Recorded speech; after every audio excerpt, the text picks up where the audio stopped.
Okay, so we're live. Welcome everybody to my channel. My name is Cody C. Engdahl. This is my channel in which we've done a lot of things with it, but what I use it currently for, and probably for here on out, is to talk about book writing, book reading, and to share my journey. I'm an author of, well, 4 published novels, soon to be 5 published novels, and I also have 2 nonfiction works. One of them gets me in a lot of trouble. In fact, I got in a pretty nasty, no, I wouldn't say nasty, but I got in a pretty involved Twitter fight with 2 guys. We'll talk about that a little later if you want. And on Friday. And also I have a book on how to uh, how to write, edit, how to write, publish, and market your book. I'm sorry, it's been a long time since I wrote that. I think it's free right now. In fact, I'm just going to take a little sidebar here. One of the things I'm working on is to not go too far off on tangents because I do that a lot. So, and a lot of this also is, I'm a guest. I'm often a guest on other people's channels and podcasts, and I also do a lot of public speaking. So I'm trying to work on my ability to present and to stay focused because I get a little crazy, like I'm doing right now. But this is important. This is important sidebar. I want to see. Let's see here. I want to see if. Let's see, KDP book marketing. Okay, here we go. Yeah. The writing. Okay, all the way through tomorrow, you can go onto Amazon right now and you can download for free a digital copy of my book on writing. It's not very long. It's 50 pages long. It's a series of articles that I wrote for my blog, and it goes from how to come up with ideas and the mechanical process of pushing the buttons on your no, but about how my process of how I write, and then how I edit and how I publish, and then also how I market my books afterwards. And I'm one of these days I need to update it, but I would say this: the principles in it are still true. I still stand by it. I've asked people who have, I asked people in it, hey, if you read this book and you write a book and you publish it, please let me know, because I would like my book on writing and publishing to publish 1,000 books. That would be great. That'd be a wonderful legacy to have. So let's get back to focus. Okay. So anyway, this channel is all about that. I am not a expert on anything. I am someone who has some considerable experience. Like I said, I have written 4 novels. Well, I've written 5 novels. I've published 4 novels. I have sold thousands of copies all over the world. In fact, I'm having my best year yet. This year, I have just about tripled, and it's not over yet, but almost very close to tripling my royalties from the previous year. And that's not counting the direct sales that I do. And I don't really pay a whole lot of attention to my direct sales because that's not it's great, but it's not something I really pursue because it's a lot of work. And it's not that I don't like to do work, but the focus of my business is to sell books on Amazon. But I also, when I get invited to do talks, when people give me tables at events like Civil War show stuff, things like that, great. But I don't seek it out either. And I'm not saying that you shouldn't. I'm just saying that that's my modus operandus, I guess, to use a unnecessarily big word. Okay, let's do a couple things. So we're going to get into Angus Donald's, I want to say book, and I guess ultimately it is, but we're going to get, Angus Donald has a very interesting project that he's doing. I'm fascinated with it. I will say this, and sorry, Angus, I wasn't really that interested in the topic of this project. I was more interested in the process from an academic point of view. Oh, this is an interesting way of doing it from a business academic way.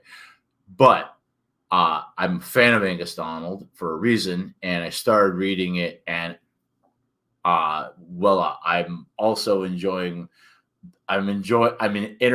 grossly entertained. Well, that's a bad word. I mean, grossly is not a bad word, but let's just say grossly entertained. I'm very entertained. It's a wonderful story. It's a fresh take on King Arthur, even though there's like a million takes on King Arthur's. I think Angus Donald does a great job of coming up with something very fresh and new. But we're going to get to that. First, this is all about me. We're marketing me. No, just kidding. Well, not really, but we're going to do a little commercial. So before we get started on the review, I'm going to, and we're going to come back to this as well because it's all about me. And all of a sudden my stuff's not working here. There we go. Present. My computer's not being very nice. Okay, I got to close down some things because it's not happy right now. I'm asking too much of it. All right, present. And we're going to share screen. I'm getting better at this all the time. Okay, so let's start with this. And actually, this is what we were going to talk about on this live stream. But then I finished Angus Donald's. I'll tell you why I'm reluctant to call it a book. It is ultimately a book. But anyway, we were going to talk about this. But I was like, well, no, I just finished doing this reading this and writing a review. So it's a great topic. So it's not always just about me. But anyway, right now it's just about me. This is my book. I want you to know right now that we're getting a new cover. I have a friend of mine. He is the creative director at 11 Alive in Atlanta, which is a big TV station. He's an old friend of mine, Jack Scott. He and I worked at WDIV. For those who don't know, I spent most of my adult career working in television. Jack and I worked together in Detroit at WDIV.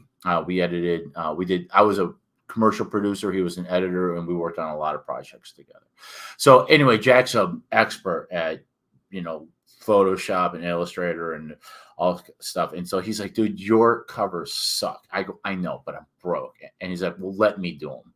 I said, great. So I gave him all the elements. He's coming up with something great. It already, some of the things that he has sent me look just fabulous. So I'm very happy with that. And he's a very good friend of mine to do this. So anyway, pre-order. This is the Prussian Prince. This is book 5 of my series, The Long Century. And here's the deal, folks. If you've read my other stuff, if you've read my other books and you like them, then you will like this very much. This is very much, Laura's reading through it now. She's doing her editing.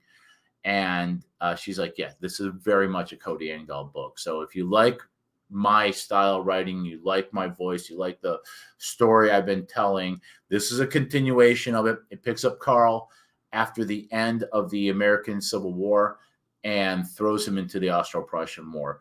Do you need to read the other novels to enjoy this one?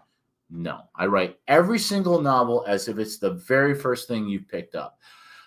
I think you would enjoy reading the whole series and reading it up to this. But if you're like, yeah, I'm not interested in the American Civil War and I'm not really interested in the Mexican War, you could just jump into this and have no background at all. Everything you need to know is in the book. And here's the other deal. Look at this. 99 cents for the digital. And unfortunately, I'm only able to do pre-orders for the digital copy. There will be print versions. There will be, at the bare minimum, there'll be paperbacks. There'll probably be hardcovers too. I'm having a little bit of trouble. I mean, it's just a little bit of trouble deciding what format to go with. And when I mean format, like size, the size that I want, that the publisher and I want to make it to make sense and to make it universal. So the paperback and the hardcover, it's very confusing. There are certain, I like doing the expanded distribution. And what that means is that my books are sold through Amazon, but because I opt for expanded distribution, it makes it so that they're available through other booksellers. So even though I'm primarily with Amazon, I'm exclusively with Amazon through my KDP contract. But if you want to buy a physical copy of my book, you can buy it from any bookstore. You can go to your favorite independent bookstore, like the one we have here, what is it called? Parnassus. You can go to Parnassus and say, I want to order Cody's new book, and they just go on their computer and they're like, done. And so what am I trying to say? I don't know. I talk too much. Anyway, the Prussian Prince. It's going to come out February 4th, which is my birthday. And there's a reason for that other than just narcissism. I get a lot of well-wishers and a lot of happy birthdays, and the algorithm favors me. So I figured it'd be a good day to do the launch. And it's my birthday. We have launched the pre-sale. And this is, I go around the world, and I don't say what I want to say. So right now, the book is 99 cents for the digital copy. When it comes out, it's going to be $4.99 for the digital copy. So the reason why we make it 99 cents before is because not a lot of people are very hip to doing pre-sales. No one wants to pay. Well, you don't actually pay. It doesn't actually take the money from you until the book comes out, and then it takes the money from you. So, but not a lot of people don't want to commit to something until it's out. Now it's going to be out in a month. It's going to be out February 4th. So, and it's done. I put the first draft up there, so if I die, at least the first draft would come through.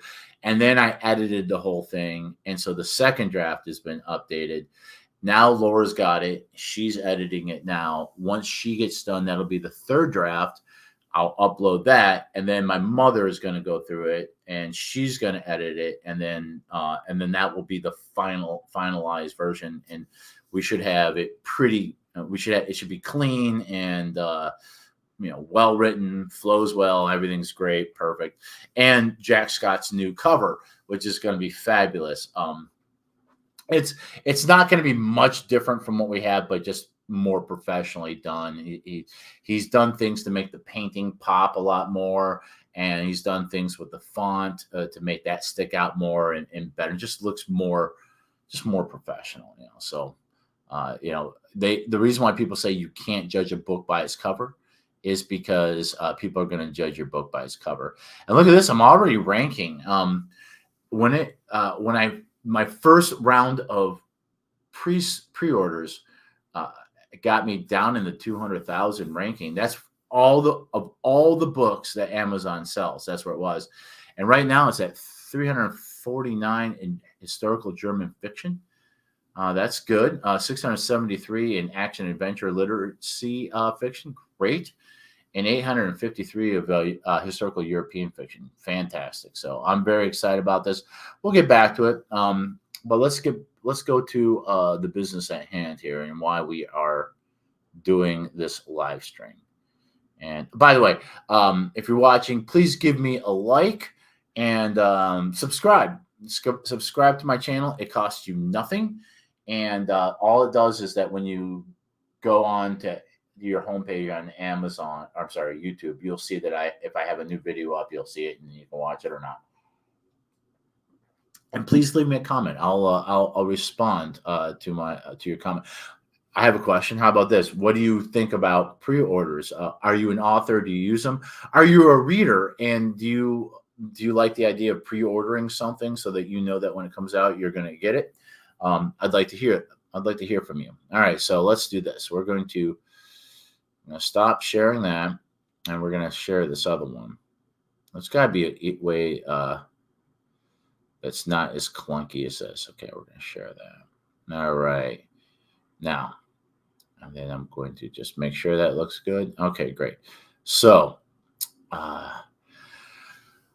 I got a couple things to say about this. I got a lot to say about it, and I'm going to try to be as succinct as possible. So, a couple things. I just finished reading it this morning, and I wrote a review, and now we're doing kind of like the video version of that. This is, first of all, I'd like to say this about Angus Donald. I guess you could call me a fan of Angus Donald. I was reading him before I started writing novels myself, or at least writing novels seriously. I've had a few failed attempts in my life, but I started writing in earnest in 2018. And I discovered Angus through the Nashville Public Library, and I read a digital copy of his first Robin Hood book. He's got a whole series based off of Robin Hood, and I have read multiple versions of Robin Hood, and I've seen multiple versions of Robin Hood. I'm sure everything from the Disney version to Russell Crowe and all that. I would say that Angus Donald's version of Robin Hood is one of my absolute favorite versions of Robin Hood, and I really recommend I read the first two books, and so I already liked him as a writer. Then I became very excited to become, I guess, internet friends with him, or at least we're friendly with each other. We follow each other on Twitter, and I think on Facebook too. And I will say, like a total fanboy, I get starstruck every time he interacts with me because I'm like, wow, cool. And so I like him. I consider him a friend, and certainly a colleague, a fellow author. So I'm going to be probably a little biased, but the interesting thing is, when the reason why I read Arthur's Bane was not because I was interested in the topic, but I was interested in the method that he's selling this book, and his. I wanted to read it for academic business reasons, and I'll get into that. But here was the thing: I was like, yeah, but do I really want to read another King Arthur book? I love Bernard Cornwell's The Winter King. I love Excalibur, the 1980 movie, and it's like, like, okay, I've watched the Walt Disney version of The Sword in the Stone. How much more? I've seen some of the really bad Arthur movies and some of the okay Arthur movies. And so, did I really want yet another version of King Arthur, or for God's sakes, there's got to be something else? But I wanted to read it because of how he's doing this, how he's presenting it, and sure enough, I start reading it, and oh my God, this is Angus Donald, one of my favorite writers. I'm loving it. I'm loving it. It's a great version of Arthur. I'm in. Like I said, I only really wanted to read it for academic reasons, but now I'm thoroughly enjoying it. I've read episode 1. I'm going to tell you what that means. And I've already downloaded episode 2, and I want to get episode 2 done before episode 3 comes out, so I have some of that joy of anticipation. So what do I mean by episodes? Okay, so this is really interesting. Angus Donald is someone who is commercially published most of the time. Most of his books have been through a commercial publisher. I think one of his series is through Canelo. And I know he's got another project that he's pitching to another publisher to see if he can get a publishing contract with someone. But this project here, The Broken Kingdom, or the Wormkind Chronicles, is he's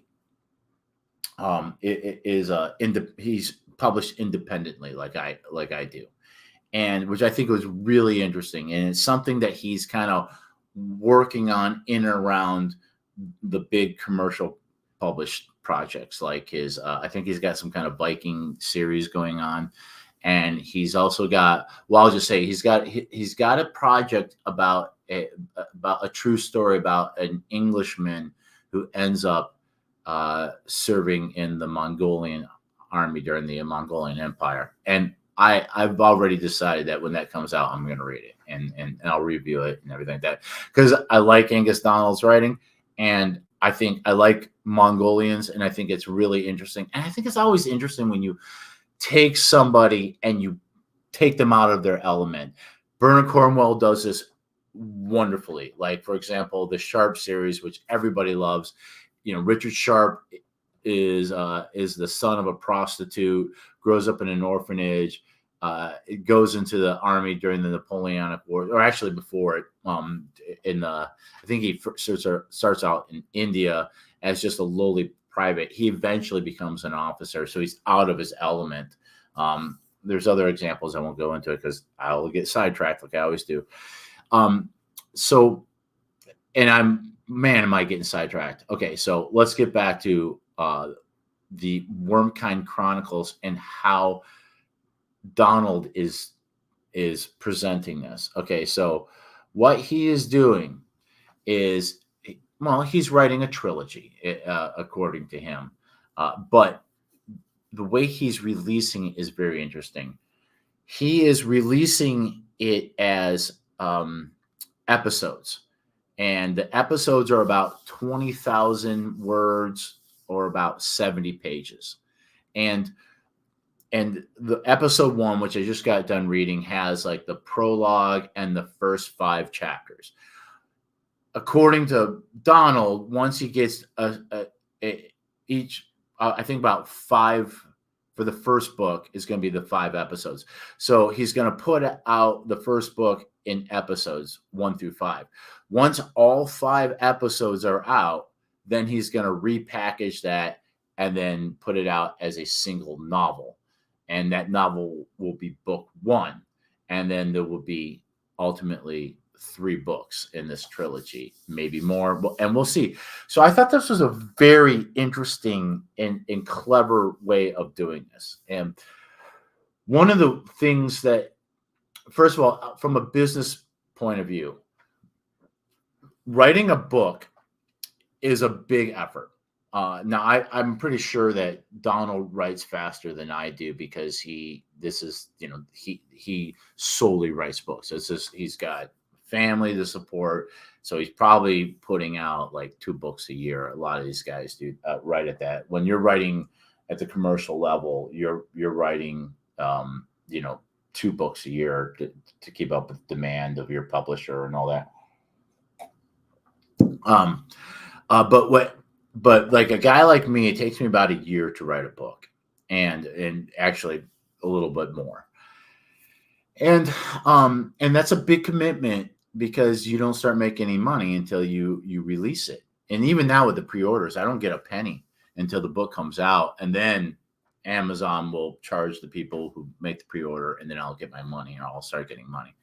So this is an interesting way of making some of that money as you're writing the book. So what he does is when he gets a episode done, like episode 1, he can put it out there, and I think he sells it for 99 pence in the UK and $1.24 in the US, which is basically $1.25. It matches out because a pound is worth more than $1. And what's really funny about this too is, well, I'll get to this, why it's a great way of tricking me. But then as he gets an episode done, he puts it out. So he doesn't have to wait until the book is done before he can start making money. He can start making money by selling the episodes as they come out. And I've seen some people complain that, hey, I don't want to have to wait in between. And so a lot of those people are probably not going to buy the episodes as they come out, but they'll probably buy the book when it comes out. So you make money as you're writing the book, and you'll make a certain amount of money off of those episodes, but then you put it together and put it out as a full novel, and then you'll make the rest of the money. So I think this is really a clever way of doing it. And it's not anything new. So some of my favorite writers are from like the late 19th century, early 20th century. And for example, Alexander Dumas, who is one of my key influences. I try to be a lot like Alexander Dumas. Dumas did not write and publish novels. Dumas wrote serials that were later compiled and republished as a novel. So The Three Musketeers, for example, and The Three Musketeers is just like the first year's worth. I think I've seen it presented as 3 novels. I've seen it presented as 5.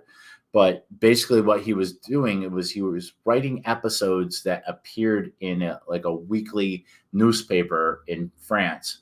And so that when you read the novel, every chapter is really like an episode. So what Donald is doing is nothing new. This is something. This actually was the way people wrote novels back then. I think I can't remember his name, but I think Zorro was written the same way. It was written as a serial, and eventually this style of writing left the magazines and the newspapers and the novels and turned into comic books. And comic books are written a lot this way too, where each month an episode, an issue of this story comes out, and eventually they'll take a whole year's worth and put it out as a trade paperback. I like it. I think it's very interesting, and I think especially in the action adventure genre and historical fiction, that kind of storytelling works really well with this, because you want your book should have. I mean, to me, every chapter should be for my books should be an episode in which, like a Netflix series, where there's a little bit of a story arc to it. It has a beginning, middle, and end. There's some actions, and that it ends on a cliffhanger. And that's the key thing. And that's what, when you read Alexander Dumas, like the Count of Monte Cristo, every end of every chapter leaves you in a place where you want to find out what happens next. And so here's the key. You're going to come back and you're going to buy next week's newspaper. If you're living in Paris in let's see, 1846, I think is when the Count of Monte Cristo came out. It's to sell newspapers. So Donald's got to do the same thing with this book here, with his episodes. Each episode has to be satisfying into itself. Now, Donald's episodes are at least the last one was 5 chapters long. It has to be a story into itself, but it has to be part of the bigger story, and it has to leave you in a place where you're excited about reading the next episode. Now, in the case of the Broken Kingdom here, episode 1 and 2 are currently available, and according to Donald, episode 3 is coming out in January. I want to get caught up because I'm not one of those people who doesn't want to wait. I think it'd be fun to be following the story and then wanting to, like, waiting for the next one to come out. So it's like Christmas. So I've read I read the first one, $125. Like I say, it's about 70 pages long. I don't know how many. Well, here it says 79 pages, probably over 20,000 words. We'll just go through, and it's getting rated pretty well here in the U.S. It's 4.2 out of 5. As long as you're in the 4s, 4 stars, between 4 and 5 stars, you're doing pretty well. So here's my review that I wrote. And let's see. Read episode 1. Bam, I'm in. I wanted to read this because I was interested in the format. Donald is releasing this story in episodes that are about 20,000 words or 70 pages. After 4 or 5 episodes, he's compiling them into book 1 of what I believe is going to be a trilogy. I was immediately drawn into the story. It's a fresh take on on the Arthurian, the author legends, that mixes a real feeling and lived-in historic sub-Roman Britain with elements of medieval fantasy. Donald has a very visual way of writing that really takes you there. I found the introduction of the dragon to be spine-tingling and breathtaking. Episode 1, Arthur's Bane, is a great setup for what seems to be a rollicking adventure. We meet the characters, we get some background, and then then everything goes to hell. The episode has its own story told in 5 chapters, but definitely leaves you wanting more. I'm downloading episode 2 as soon as I finish writing this, which, by the way, I did. This episodic method of delivery is nothing new. Many of my favorite novels from the late 19th century and early 20th century were written as a series that appeared in the papers and were later compiled as novels. The writing in these is usually fast-paced, leaving the reader pining for more, so they buy the next issue. Donald's story is this way too. I've heard some complaints that they don't want to wait for the next episode. For me, That's part of the appeal. I plan to read episode 2 quickly so I can enjoy the anticipation of episode 3. Those who don't want to wait in between can read the novel when it comes out instead. I think this is a brilliant business plan. Donald can make some money on the episodes as he writes the series, then make more money when the books come out. I'm going to be watching with great interest to see how this goes. You should too. Get on board and read episode 1 today. So that is officially my review. And I'll tell you a couple things about, first of all, I believe as a writer, it is my job to be constantly reading within my genre, and both the classics like Alexander Dumas, I just got done reading The Prussian Terror, and contemporary writers like Angus Donald, especially ones that Angus Donald is a successful writer. He's been commercially published by big publishers. He's got series. He's a full-time writer. So you learn a lot by reading other people's stuff. Even reading bad books can be helpful because you can see what works and what doesn't.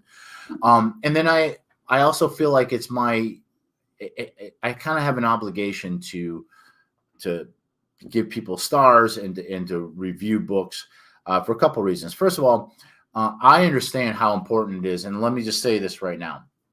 If you have authors that are your favorite authors and authors that you like, please, by all means, go on YouTube. I'm sorry, I get my things wrong. Go on Amazon, go on Goodreads. Is it called Good? Yeah, Goodreads. And give that author as many stars as you're willing to give them, and give them a good review. Because first of all, if you like them, maybe someone else will like them too. And by reading your review, they might give them a try. It helps the author quite a bit because everything is the algorithm, right? So the higher rated and more reviewed your book is, the more Amazon's going to show it to people. Now, personally, and you may not agree with this, but personally, I only give 5-star reviews. If I read a book and I don't like it, I'm just not going to say anything about it. And the reason being is a couple things. I know how important it is for authors to stay above 4 stars, I would say. We all want to stay above 4 stars. And you get dinged for a lot of stupid things. Like people, I've had people call me out for using language that they think wasn't used back in the 19th century, but I did the research and it was, and that's why it's in the book. But this person's going to give me a bad review for it anyway. That's fine. They can do that. But I guess what I'm saying is, there's been a democratization of reviewing, which is great because you want to hear what real people think about it. But not everybody's a professional reviewer. So you're going to get pulled down for bad reasons. And there are a lot of people who want to give me bad reviews on things because of the book that I got into a big Twitter fight on Friday, or I would say Twitter argument.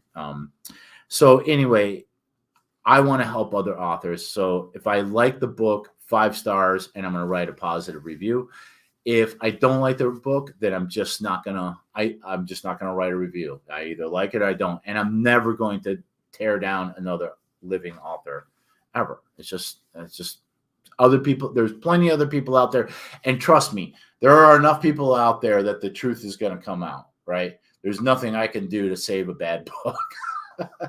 Fortunately, in this case, this is the Donald book is great. I'm very excited about reading the rest of it, and I'm excited about following this episodic way of doing. I think it's a very interesting concept. I was also interested. Now, I put this out there, and like I said, I know Angus through social media, and I tagged him when I tweeted my review. And this is what I do. So I read the book, I write a review on Amazon, and then I copy and paste it into Goodreads. And then from Goodreads, because Goodreads has a mechanism that makes it easier for sharing. Then I share the Goodreads a version of that. And I share it on Twitter, on Facebook, and on Facebook is on my profile, on the Engdahl House company page, and on the Engdahl House of Readers and Writers group, which, by the way, if you're not part of the Engdahl House Readers and Writers, I invite you to that. It's just really a place where I promote not only my own books, but other people's books. And I encourage other authors, if you're an author and you want to drop a link, promote your book on that group. It's just a place where readers and authors can connect. So you may not be interested in my books, but you might be interested in Angus's books or anybody else. And everything. I put romances, science fiction, you name it. If it looks like a good book or it looks like something that somebody might like, I'm going to put it out there. When I put it on Twitter, I don't want to badger the other authors. But I do want them to know that it's out there because they might want to share it. So I will @ them on Twitter. And of course I did that with Angus, and he turned around and immediately reshared it and said, thank you. And I had a question for him, and it was one that I didn't know if I had a right to ask him. So I said, by all means, tell me, it's none of my damn business. But, and here's another comment that if anybody's out there, because I love comments on the videos. Are you familiar with the, it's called Vela. So Amazon KDP has a program called Vela, and Vela is designed for episodic storytelling. And the whole idea about Vela is if you want to do basically what Angus is doing, if you want to put something out as a series, as episodic, you can write, you can do it through Amazon Vela. So I was curious why he chose to kind of do this directly through KDP, through just the regular publishing arm of Amazon and not through Vela. And he said that he thought that, or his understanding is that Vela is mostly for romance writers. And I can understand that because you got to go to where your readers are. So if readers of historical fiction, especially sword and shield stuff, aren't already on Vela, there's really no point in, you're not going to, if it's all just people reading romances, you're probably not going to get any traction. The other thing I realized about it, and I haven't done it, I was going to put my series, I was going to break up the chapters of all the books and put it on there. But the rules with Vela is that you can't it can't be previously published material. It has to be new material.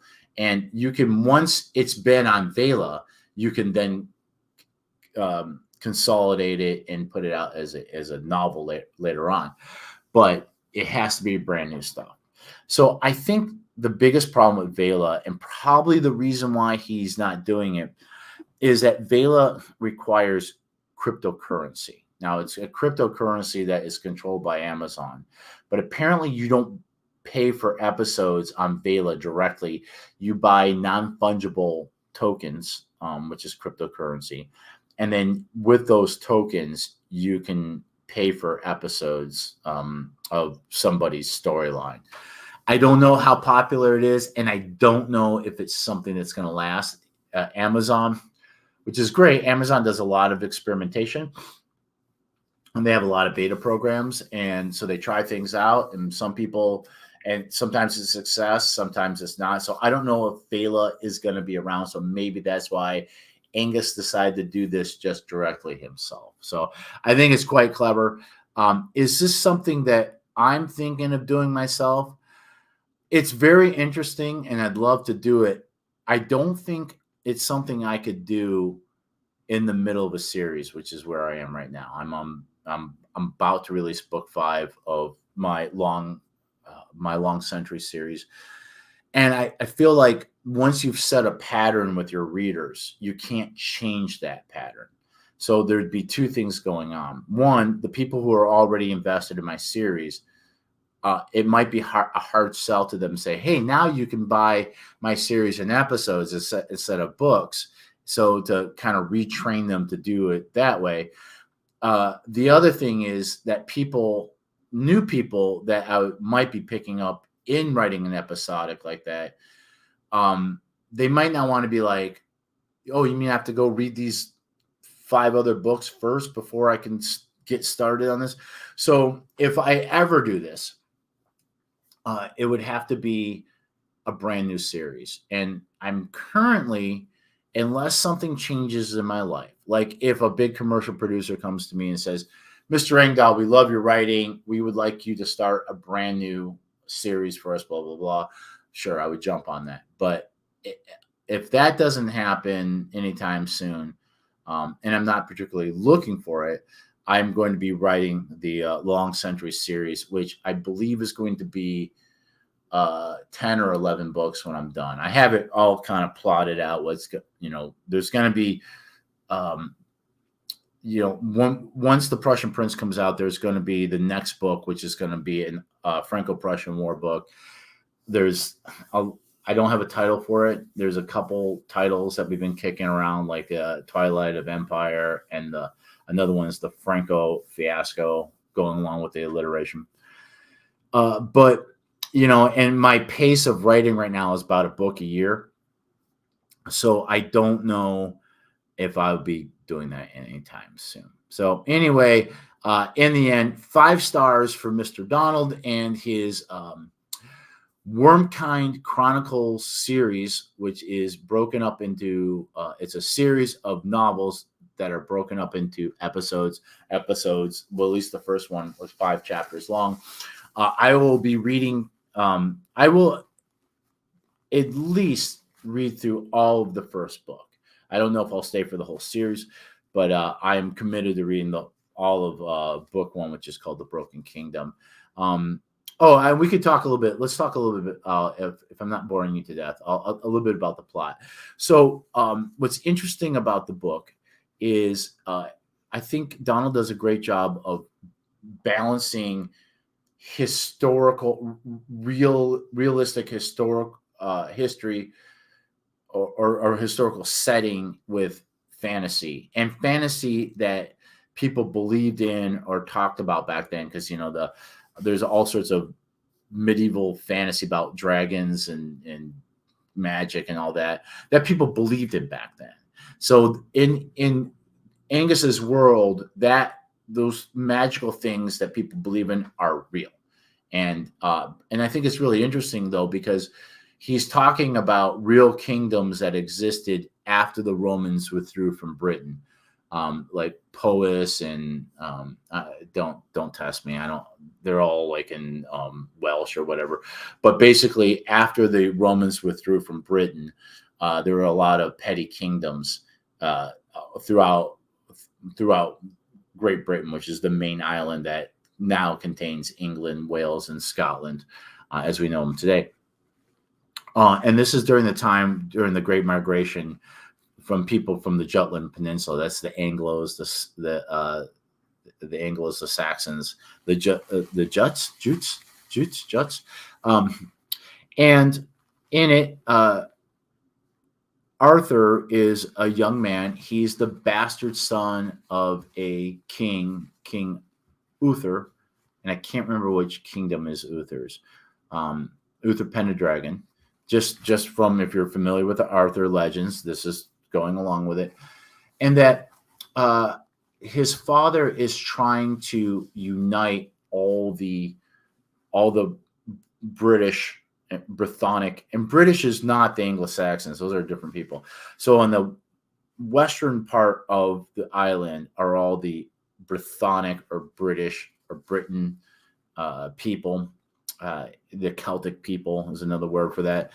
On the eastern part of the island, there's a mass migration of, people, Germanic people from the continent, and this is where Anglo-Saxons and Anglo-ish becomes the word English, by the way, eventually. And so Uther is trying to unite. He wants to be the high king, the over king of all of Brittany, especially the Brythonic kingdoms, to defend against perhaps this invasion of Anglo-Saxons. But I think there's also a reason why the Anglos are coming over, the Anglo-Saxons are coming over to the island, and we'll get to that, which is going to be the real threat, I think. And so in the book, Arthur is a young man. He's the son of a king and a serving wench, a servant, I guess. Is she a slave? I'm not quite sure, but and his older brother is the crown prince. So his other brother is heir to the throne. But even though Arthur is apparently a bastard, his father still loves him enough to have him trained, and he is in the Uther's military. And Arthur has a half sister, although that might be questionable. If you read the prelude, you'll see why. Because the prelude, which I probably should have started with, talks a little bit about her and about what makes her special. And this is Morgan. And Morgan is one of the traditional characters in the Arthurian legends, his half sister, who is a witch or a sorceress. In some versions, she is a villain. In others, she's an ally. We'll see. So far, she seems to be a sympathetic character. And in the book, in this story, Arthur is with a detachment of men who are escorting her to another kingdom in which she's being offered as a peace bride. It's basically a kingdom in which Uther wants an alliance. Uther wants this kingdom to be under his, Britwalda, his high kingdom. He's the high king, the king over the other kings is basically what he's trying to do. There are several kingdoms that are resisting Uther's overlordship. And so in order to smooth this over, he wants this, and I can't remember what king, I get a little confused. Is it Reged? But anyway, he's trying to get this king to not only submit to Uther's authority, but also to help Uther to take down a rebellion happening somewhere else in Britain. And so he sends his daughter as a bride to this king to form an alliance with treasures, and he sends his bastard son Arthur as part of this military escort her to this other king. I'm doing a terrible job, aren't I? And I don't want to give too much away, but basically Uther's plans of becoming a Britwalda or an over king of all the other petty kings, let's just say doesn't go very well. All hell starts breaking loose in multiple places, and Arthur is put in a place where he has got to fight for his life, and has to make a daring escape. As many, let's just say he's in a very dangerous situation, and he's got to fight to stay alive, and to escape with as many of his colleagues as possible. But there's a problem at the end. Even though he escapes from this dangerous situation, which is only one of several dangerous situations, as Uther's campaign to become the overlord of all the Brythonic kingdoms is crumbling all over Britain, and everything's going to hell. Arthur has to go back to that place of danger because he's got to save someone now. And he's asking the men that are with him, because he's not like officially the leader of this group. He's got to ask them. He's basically saying, we failed. We got to go back. We got to honor, in which I love honor code stuff. We are honor driven to go back and put ourselves back into that danger, because this is our mission. And so that's where it ends. So this is great. So, wow. There's so much happen. Like I said, you're introduced to some of the characters, including classic ones that you will recognize, like Uther Pendragon, Arthur, his sister Morgan, Merlin. Merlin is in it, and some of the names that I recognize. I'm not an expert in the Arthur legends, but like Galahad and Gawain, some of the ones that you'll recognize from the Arthurian legends of the Knights of the Round Table.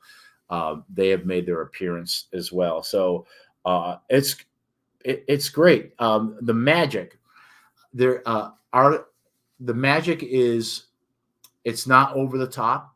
It's not over the top at all. It's subtle. Uh, at least so far, like Merlin is able to put his consciousness to transport it into animals, and so that he can, like, he's been watching over Arthur, and they hasn't really said why, but he has designs for Arthur. And one of the things that Merlin can do is he goes to what they call the sleeping stone. This is in Donald's book, not. I don't know that if this is a general thing about the legend or if this is Donald's invention, but he goes to this rock and he lays there and he's able to project his mind into birds and a creature that Donald calls I think a dragon eagle. So this is where it gets very interesting. There is the prologue to the book introduces what I believe to be are the true bad guys and really the bad gal and the bad dragon. It starts with the birth of a child and why she's special. And I won't go too much into it, but you are introduced into a dragon, and that's not a spoiler. It's in the description of the book. There's not only a dragon, which is a huge monster in which this sorceress is able to kind of bring from its sleep, but there are other creatures that are related to this dragon, including this child, and that makes the child very special. And there's the dragon, and there are other creatures that are worm kind, and I believe like the dragon eagles are kind of like maybe smaller versions of this thing. I'm still kind of figuring out as I go. I'm feeling like one of the reasons why there's talks about flooding in Jutland, and that's why a lot of the Anglo and the Saxons. Donald doesn't depict this so much as an invasion as it is a migration, and I know this is a debate, a historical debate in history. I don't know how you say the word, but amongst historians about were the Anglo-Saxons invaders or were they migrants? There were plenty of conflicts between the Britons that were already there and the Anglo-Saxons that came, and we just know through history that eventually the Anglos and the Saxons and the Jutes, the Anglo-Saxons, are going to push the Britons into Cornwall, into Wales, into Scotland, and into Ireland, and that's why, like, those people are like the true Britons or the Celtics, and the people that live in the English are mostly Anglo-Saxon. They're people that migrated to Great Britain about I would say around 400 AD, which is my understanding. So anyway, I hope that gives you an idea without spoiling too much. The scene with the dragon. This is why I like Angus Donald so much. He's a very visual writer, and you feel it, like you see it. It's like you're reading. It's very cinematic. The introduction of the dragon. It's scary, and yeah, that's what I was saying. I think life's about fleeing the dragon. I'm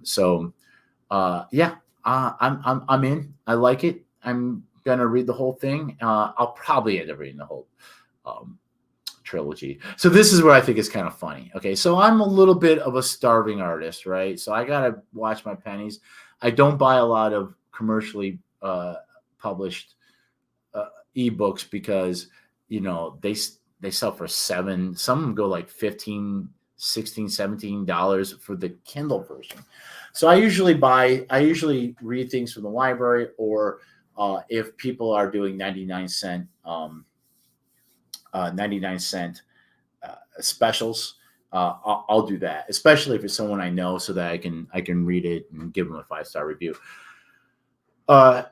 Donald is putting out these 5-chapter episodes for $1.24, $1.25 in US, 99 pence in the UK, which is perfect at that like impulse buy thing. I will buy anything for 99 cents. Sure, no problem.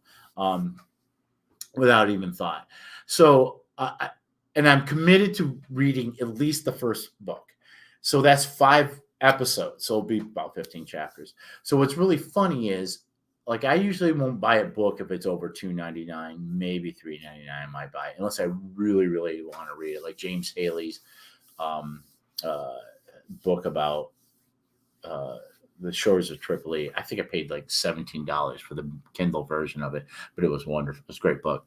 But what's funny is, when all is said and done, and I buy all of Angus's episode for book 1, I figured out that I will have paid, I think, about $7, which is, I mean, grand scheme of things, that's not bad. But it's funny because I know that I would not have just bought his book. If he just put out book 1 and it was $7, I probably wouldn't have bought it.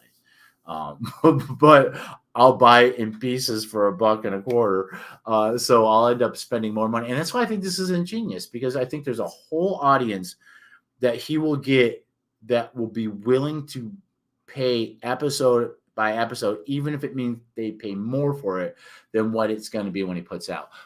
How much is the book going to be when he puts it out? My advice to him would be that it should be cheaper than the sum of all the episodes.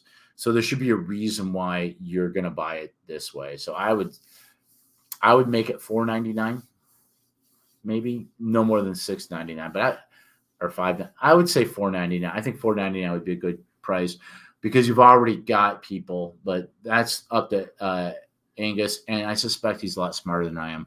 So I'm going to let him do him, and I'll do me. Yeah. All right, let's do me. Okay. Couple things I want to talk about before I let you guys go is let's see. We'll stop sharing screen, then we're going to share screen. Let's talk about couple things going on with me. Okay, so first of all, we talked about this. I am selling the pre-order for the digital book, and it's the whole book. It's not an episode, for the Prussian Prince for 99 cents. It will be $4.99 US. I can't remember what that is in pounds or euros or whatever, but it'll be comparable to $4.99. When I do Blood for Blood at Nashville, which is $4.99, will now become $3.99. I'm sorry, Mexico My Love, which is $4.99, will become $3.99. Blood for Blood will stay $3.99, and the other 2 books will be $2.99, which they already are, and the Prussian Prince will be the $4.99 book. But that's for the digital.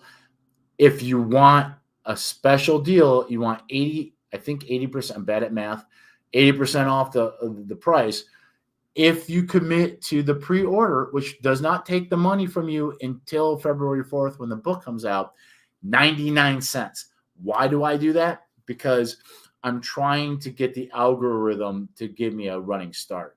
So I've already got some pre-orders in, and the more pre-orders I get, the higher ranked my book is once it comes out. So it's worth it to me to give it to, and I think it's a fair deal. I'm asking you to commit to buying my book before it comes out. Okay. So that's a big ask. In return, I'm going to give it to you 80% off. Once it comes out, it'll be $4.99. So it's a good book. So I encourage you to jump in on there and get it for 99 cents. If you want to read, if you're in the UK right now and you want to read one of my books for 99 pence, let's see if I can pull this up. Okay, I'm gonna do this. I'm gonna stop share. I try to think most of this stuff out beforehand, but we'll see here. We're gonna stop sharing that. And then I'm gonna do an incognito. Oh, I'm gonna plug in my computer too. I realize I've been burning my battery this whole time. So I'm gonna well, I'll just say this. I'll cut to the chase. Blood for Blood at Nashville is only 99 pence in the UK, all the way through next Friday. So no, that's not what I'm gonna do. We're gonna do incognito, and then we're gonna do Amazon. Okay, I really should have .co.uk. Okay, so we're gonna go to Amazon UK, and then I gotta prove I'm not a robot, which is getting harder and harder to do. Let's see. All right, all those things are traffic lights. Okay, accept cookies, and then I need to get a postal code. Let's see. UK postal. The reason why I want to show you this on the UK site, but because I'm in America, I have to do an incognito window so it doesn't know where I am, and then I have to tell Amazon UK that I'm in the UK by giving them a postal code. So I'm picking SW1W0MY. So if you live in that postal code, let's see, change address, apply. Okay, now I'm living in the UK, and we're gonna do let's see, Blood for Blood at Nashville. There we go. There we go. All right, now I can present this to you. Let me go over here. Okay, and then I'm gonna present and see if it'll allow me to present that. Share screen, and there we go. Yes. Okay, I should have done this beforehand. So thank you for hanging with me there. So this is. Let me just check to see if I can. Yeah, there we are. Okay, great. So if you're in the UK right now and you're like, but Cody, I don't want to wait till February 4th. I want to read something awesome now. Well, you can read this. It is only 99 pence, not quite a quid. I can't be the first person to ever come up with that. Not quite a quid. Although when I taught English in Europe with British fellow British teachers, they told me that the American definition, the American usage of the word quite is different from the British. Apparently, Americans use the word quite to mean like very or a lot. Like I'm quite hungry, meaning I'm very hungry. The British use the word quite to mean enough. Like it's quite blah, blah, blah, meaning I'm quite hungry, which to a British person would mean I'm hungry enough. I think that's how. So anyway, not quite a quid, 99 pence. Get it? I think a quid is the cool way of saying a pound. Kind of like in America, we call dollars bucks. I think they call them quid. And I think there's some other nicknames too. So anyway, this is the third book of my trilogy. Like I said, every single, see right here, this line here, you don't have to read the first two novels of the series to enjoy this book. I stand by that. I write every book as if it's the first one. But if you want to read the first two books, they're only, 2.5 quid. So for 5 quid, you could read the first two books and so for 6 quid, you could read all 3 of the Civil War trilogy. The 4th book in my series is a prequel to that. That's at 4 quid right now. We're going to drop that. We'll drop that down in February. So if you want to hold off, we'll probably drop it by £1. And then here is, and look at this. I realize that, it's not always fair because if it's 99 cents in the US, okay, 79 cents in the UK. I know that you guys are going through cost of living crisis over there. My heart goes out to you. So, oh, look at this. I got a person. Elmer Lloyd Jr. What do you personally think about Amazon Vela? I thought about trying it with the right story. Yes. Okay. So, and we talked about this a little earlier. And by the way, Lloyd, I'm going to go ahead and I'm going to send you the link if you want to jump on. If you don't, I totally understand. Just it's there for you if you want to come on. Let's see. And anybody else? It's not like I have a big audience anyway. So anybody who wants to jump on and talk to me, we can. But so Vela, I asked Angus Donald. So I don't know if you just got on or if you've been here this whole time, but Vela is a way in which you can release a story by episode. And so instead of waiting for the whole book to come out, you can sell your story episode by episode. It's got to be an original story. You can't take something that's already published and put it on there. The one thing that I think is kind of weird about it is that Vela uses cryptocurrency. So you buy tokens and non-fungible tokens, and then you're able to use those tokens to buy episodes. And then somehow the writer gets those tokens and cashes them in for real money, for pounds, dollars, euros, yen, whatever, wherever you're living. I asked Donald why he was putting this book out in episodes but not using Vela. His answer was that it was his understanding that Vela is mostly a place for romance writers, which I know that doesn't mean exclusively, but maybe there's not a lot of readers of historical fiction, sword and shield stuff that are on Vela. I also think, me personally, I don't think you can start a series. I think if you go on, do a Vela thing, it's got, or whether it's Vela or Donald's just direct episodic way of releasing things, I think you have to start a new series. I don't think you can take a series that you're already in the middle of and then, like, for example, I don't think you can now go to Mail and Bill, take Mail and Bill and do either direct episodes like through KDP or take the whole thing to Vela. I don't think you can do that. They won't let you take anything previous and put it on Vela. So it has to be new material. And so two things are happening. You would be telling the readers you already have, hey, we're going to start distributing this a different way. So now you're going to have to buy tokens. And if you want to continue reading my story, you got to buy tokens and pay for it this way. I think you're going to lose a lot of people doing that.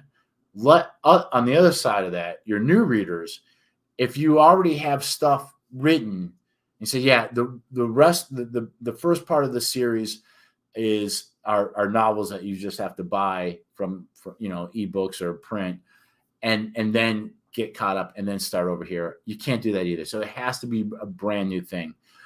My feeling is the crypto thing is still kind of like, people are a little weary about it, especially that whole Bateman, Friedman, whatever debacle, which I have barely, the crypto collapse, I guess. I think people are still kind of like wary of that and not quite sure if this is something they want to get in on. And I think that's one of the reasons why Donald says, well, I don't need to go to Vela. I can just create episodes myself and just do them straight through KDP. So it depends on, you got to sell where the market is. So are there people that, if you're interested in doing that, you should go on to Vela and see if there are other people writing the kind of stuff that you write. If that genre is doing well there, then that might be a really good place. I hear maybe fantasy is on there too. Otherwise, I would follow what Donald's doing. I think that the other thing I worry a little bit about Vela is that I don't know if it has legs. Amazon experiments and does a lot of things and then they go away. So I don't know if I want to get involved with that. Okay, so I can put things up. So So Lloyd says, I was thinking about a totally different story. Good. But the token thing doesn't make it appealing to me. More thought needs to be done. So I don't know if you've watched, if you just jumped on now, or if you've been watching this whole time. But uh, I don't know if you. I actually, I'd recommend. I think you actually would like it. But Angus Donald's thing, what he's doing is he's doing episodes, but he's not doing them through Vela. He's just doing it like episode 1 is $1.25 in the US, and it's about 20,000 words, 72 pages, and he's got episode 1 and 2 on. I would at least go to those product pages and read what he's doing, because I think if you did it, that might be the better way. And if you wanted to kind of look at it a little closer and just to get a feel with it, it's only $1.25 for the digital. I don't know, Lloyd, if you're a digital reader or not, but that might be a way of going. But anyway, if you're in the UK, you can. Let's see if I can get back to this here.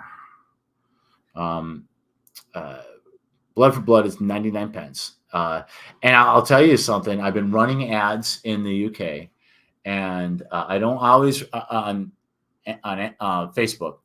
And Facebook's expensive, and it's kind of like playing craps. You can make a lot of money fast. You can lose a lot of money fast. I had a great day today. I woke up and I had sold a bunch. And not only did I sell a bunch of this book at 99 cents, and this happens quite a bit. I'll take an interior book in my series, which there's 4, there's about to be 5. And I'll put one of not the first one, but the second or third or fourth book on 99 cents or 99 pence. Somebody will see that ad and they go, 99 cents. And they'll look at it and they'll see that it's booked, like in this case, number 3. And then they'll look at the whole series and they're just like, well, screw it. I'm just going to buy the whole series. So I've had a lot of sales today because apparently a lot of people in the UK looked at this book and said, well, I guess I'm just going to buy the whole thing. And they bought the whole thing. So, yeah. The other self-promoting thing is I am looking for, and actually I'd like to thank Lloyd. Lloyd is, I believe, the first person to pre-order The Prussian Prince.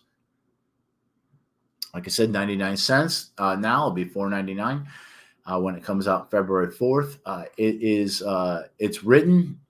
I don't do pre-orders until pretty much it's written and it's been through its first round of editing, because I never want to screw this up, and I usually make it about a month long. I don't think it's a good idea to have pre-orders if you're not famous.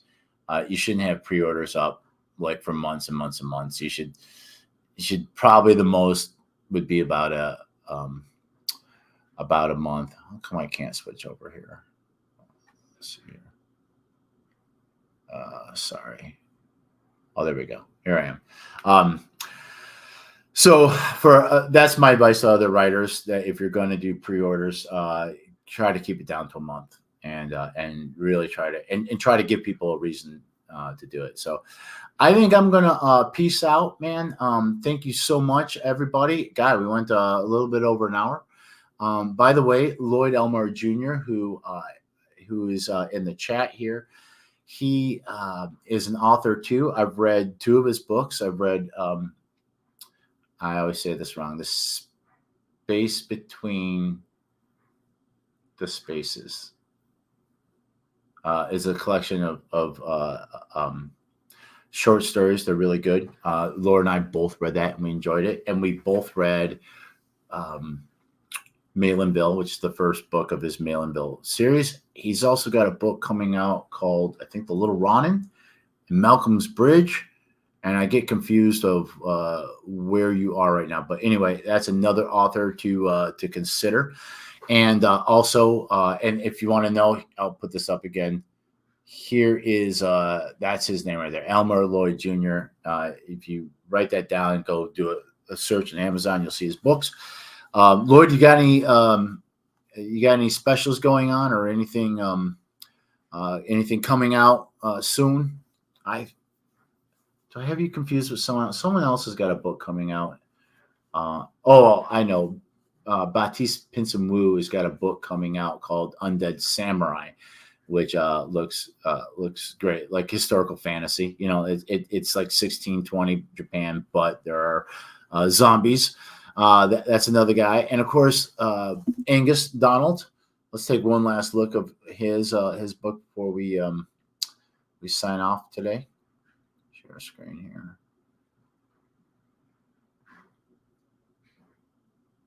Okay, I just got. Let me come back here. Here we go. Malcolm's Bridge, which is a standalone novel, my understanding, is coming out in May. So maybe we can do a little live talk about it in May, and do a little launch party. But anyway, everybody, check out Lloyd Elmore Jr.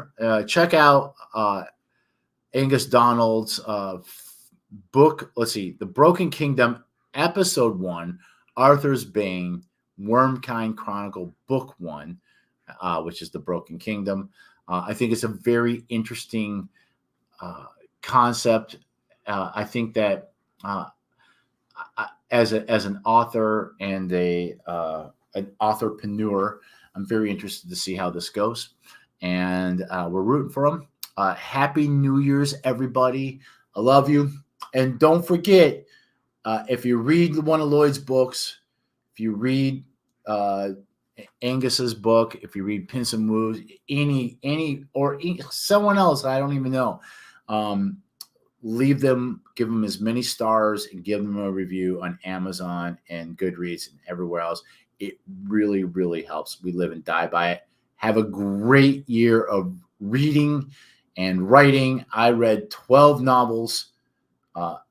I read 12 novels. Actually, I might have read more, but officially I read 12 novels on Goodreads. Not bad. I hope to do at least that next year too. And be safe out there.